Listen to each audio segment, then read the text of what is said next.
Bismillahirrahmanirrahim. Assalamualaikum warahmatullahi wabarakatuh. Sebelum kita mulai pembelajaran pada hari ini, marilah kita berdoa terlebih dahulu. Bismillahirrahmanirrahim. Rabbi shrah li sadri wa yassir li amri wahlul 'uqdatam min lisani yafqahu qawli. Rabbi zidni ilma warzuqni fahma. Amin ya rabbal alamin. Baik, kita mulai dari pembelajaran 1, yaitu mari belajar surat Al-Falaq. Sekarang kalian buka LKS kalian halaman 4.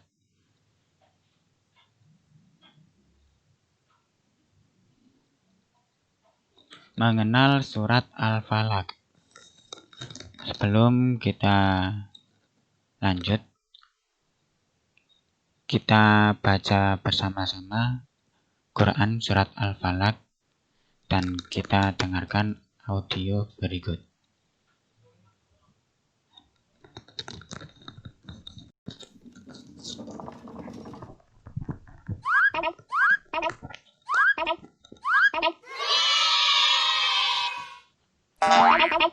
Bismillahirrahmanirrahim.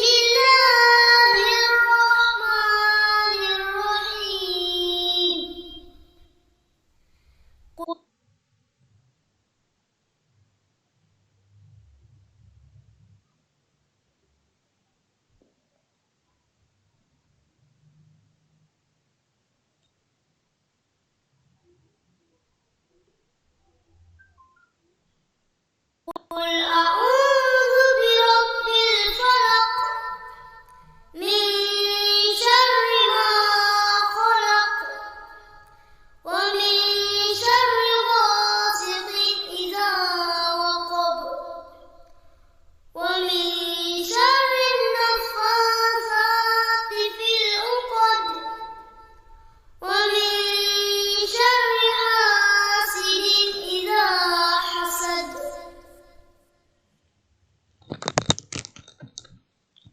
Kita lanjut.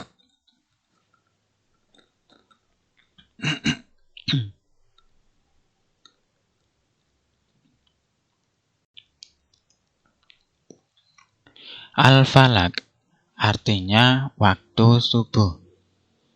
Surat Al-Falaq terdiri dari 5 ayat dan tergolong surat Makkiyah. Surat Makkiyah yaitu surat yang diturunkan di kota Mekah. Kalau surat yang diturunkan di kota Madinah disebut dengan surat Madaniyah. Surat Al-Falaq diturunkan bersama surat An-Nas. Keduanya disebut Al-Mu'awwidzatain yang mengandung ta'widz atau perlindungan dan termasuk surat yang utama dalam Al-Quran. Jadi, surat Al-Falaq diturunkan bersamaan dengan surat An-Nas. Surat Al-Falaq dan surat An-Nas ini termasuk surat yang utama dalam Al-Quran.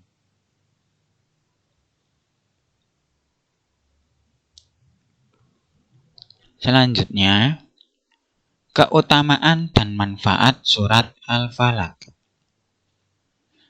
Yang pertama, Nabi Muhammad SAW berlindung dari mata jahat jin dan manusia. Jadi di sini salah satu keutamaan dan manfaat dari surat Al-Falaq yaitu Nabi Muhammad bisa berlindung dari mata jahatnya jin maupun manusia. ataupun dari gangguan dari golongan gaib maupun dari golongan manusia. Apabila kita ingin terselamatkan dari godaan jin ataupun dari kejahatan manusia, maka hendaknya kita membaca surat Al-Falaq ini. Yang kedua, disunnahkan dibaca setiap selesai sholat wajib dan sebelum tidur. Jadi, kita disunnahkan untuk membacanya setelah sholat wajib. Di antaranya sholat subuh, sholat duhur, sholat asar, sholat maghrib, dan sholat isya. Jadi, setelah kita melakukan sholat 5 waktu, kita hendaknya membaca surat Al-Falaq dan dibaca sebelum tidur.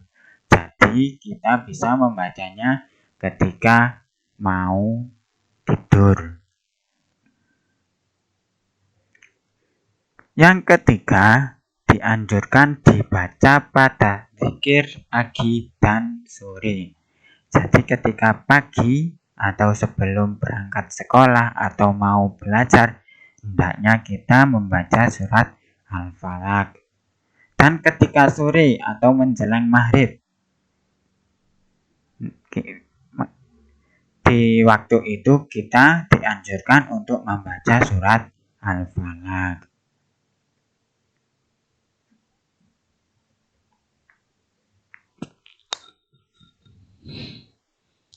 Selanjutnya, Nabi Muhammad Shallallahu Alaihi Wasallam sering membaca Quran surat Al-Falaq ketika perjalanan agar beliau selalu terpelihara dari segala kejahatan. Jadi di sini surat Al-Falaq bisa kita baca ketika kita akan melakukan suatu perjalanan, seperti apa yang dilakukan oleh Nabi Muhammad Shallallahu Alaihi Wasallam, agar kita bisa terjaga dari segala mara bahaya maupun kejahatan ataupun musibah. Yang kedua, Allah Subhanahu wa taala memerintahkan Nabi Muhammad Shallallahu Alaihi Wasallam agar mengatakan, "Aku berlindung kepada Tuhan atau Allah yang menguasai subuh atau falak."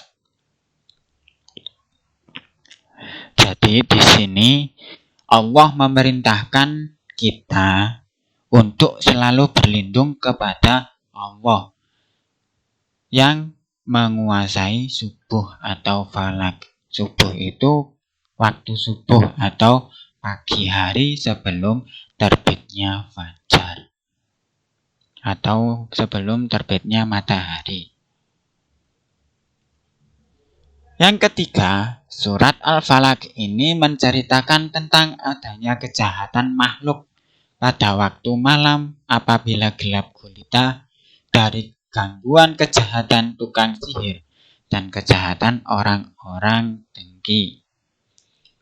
Jadi surat Al-Falaq ini menceritakan bahwasanya kejahatan itu bukan hanya di alam nyata, tetapi bisa jadi terjadi pada alam gaib yang akan mengganggu manusia pada malam hari dalam keadaan gelap gulita. Jadi surat Al-Falaq ini bisa menjadi penolong kita dari gangguan tukang sihir atau santet dan kejahatan orang-orang dengki. Orang-orang dengki ini orang yang iri kepada kita.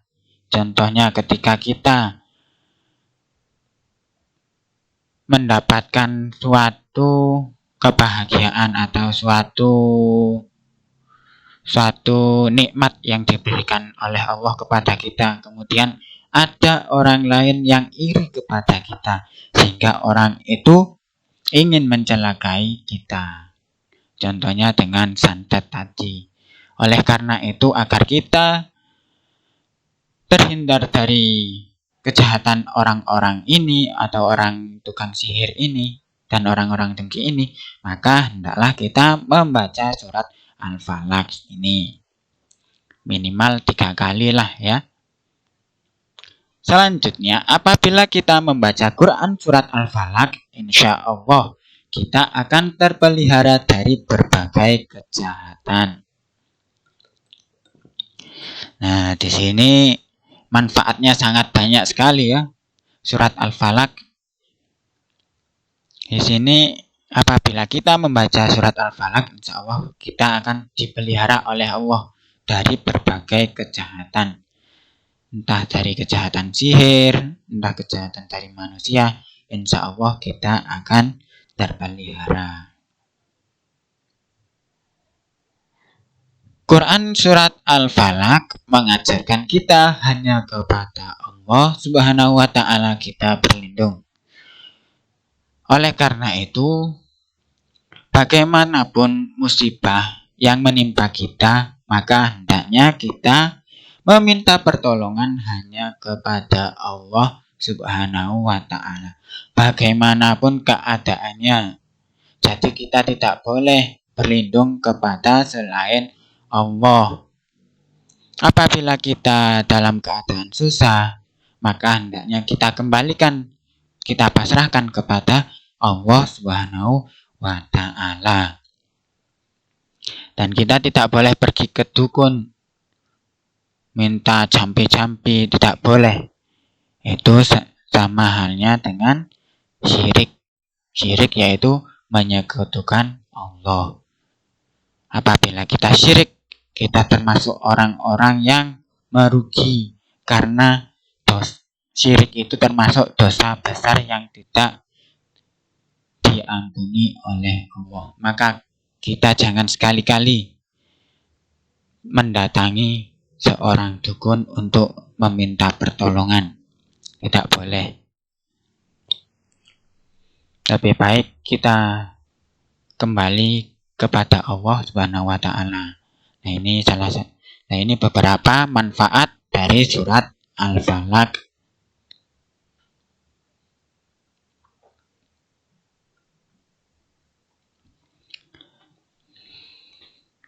Selanjutnya, hukum bacaan dalam surat Al-Falaq. Kalian lihat di LKS pada halaman 5. Nomor 1, bacaan memantul yang disebut qalqalah, yaitu apabila ada salah satu huruf yang 5. Qaf, ta, ba, jim, dan dal mati, baik karena bertanda sukun atau karena waqaf. Yang termasuk bacaan qalqalah pada surat ini adalah, contohnya yang pertama, falaq. Qaf ini dibaca sukun karena di akhir ayat. Falaq itu, qaf itu termasuk huruf qalqalah. Oleh karena itu, cara membacanya harus dengan cara memantul. Falaq. Tidak boleh falaq. Tidak boleh ya. Jadi harus dengan memantul. Falaq. Yang kedua contohnya waqab. Pak ini termasuk huruf qalqalah. Tidak boleh waqab. Tidak boleh. Harus waqab. Harus dengan cara memantul. Dan seterusnya. Yang kedua, bacaan panjang 2 harokat atau mad tabi'i, yaitu pada kata ma, gosikin.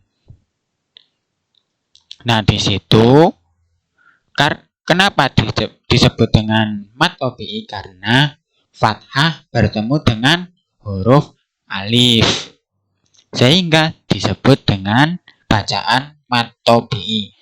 Dan kita harus membacanya dengan panjang 2 harokat atau 2 ketukan. Ghasikin. Jadi harus panjang go-nya. Di situ ada fathah bertemu dengan alif. Yang ketiga, bacaan idhar atau jelas, yaitu pada kata ghasikin karena ada huruf qaf tanwin bertemu dengan alif. Di situ ada qaf bertemu dengan alif, qaf yang berharokat kasroh tain, sehingga tanwin bertemu alif. Dan contoh lainnya yaitu hasidin ida, karena ada huruf dal atau tanwin bertemu dengan alif. Jadi di situ ada harokat tanwin bertemu dengan alif.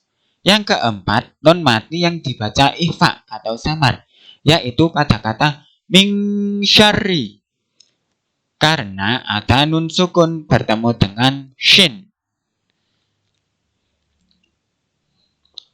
Nah, di situ apabila nun sukun bertemu dengan shin, maka kita harus membacanya dengan samar. Min syarri, tidak boleh min syarri. Min syarri tidak boleh ya. Harus dengan min syarri, mendengung atau samar.